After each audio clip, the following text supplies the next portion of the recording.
వాళ్ళకి మద్దతు ఇచ్చిన వాళ్ళను రాబందులు అంటే చట్టాన్ని కాపాడాల్సిన వాళ్ళే చట్టాన్ని కాపాడకుండా దుర్మార్గంగా వాళ్ళకి సపోర్ట్ చేయడం. కుల వ్యవస్థ ఎట్లా ఉంటుంది, మావోడు అంటారు. కానీ మనం ప్రజాస్వామికవాదులం కదా, ఒక లాను నమ్ముకున్నాం కదా, ఒక జస్టిస్ ను నమ్ముకున్నాం కదా, సోషల్ జస్టిస్ ను నమ్మిన వాళ్ళం కదా.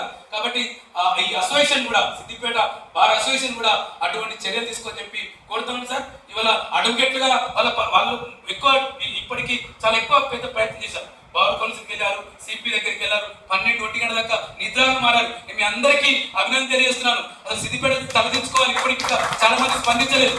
కానీ నేను రాత్రి మాట్లాడాను, చిన్న వయసు వల్ల అడ్వకేట్లు కూడా ఈ కేసులో చాలా గట్టిగా నిలబడి, బాబురావు అన్న, ప్రసాద్, యాదగిరి, రవిబాబు వెనక అందరూ నిలబడి వాళ్ళు ఎఫ్ఐఆర్ చేయించారు సార్. ఈ ఎఫ్ఐఆర్ ఒక విలువ ఉండాలి సార్. వాళ్ళను ఆ మెంబర్షిప్, బార్ కౌన్సిల్ మెంబర్షిప్ తో రద్దుతో పాటు ఈ కోర్టులో కూడా వాళ్ళు అడుగు పెట్టకుండా ఒక చర్య తీసుకుంటే మళ్ళీ ఒక బాబుని అడ్వకేటో, ఓ వైస్ అడ్వకేటో, ఓ రెడ్డి అడ్వకేటో, ఒక అగ్రకుల అడ్వకేటో ఇటు ఒళ్ళు దగ్గర పెట్టుకుని మాట్లాడతారు. ఆయన స్టేటస్ అదే పెట్టుకున్నాడు సార్.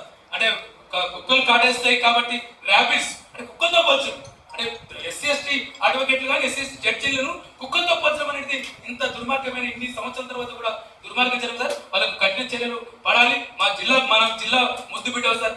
మీరు ఇప్పటికీ బాబురావు చెప్పినట్టు మొత్తం రాష్ట్ర వ్యాప్తంగా అనేక మందికి, వేలాది మందికి బాధితులకు మీరు న్యాయం చేస్తూ న్యాయం వైపు నిలబడ్డారు సార్. ఇక్కడ కూడా మన ప్రాంతం న్యాయం కోసం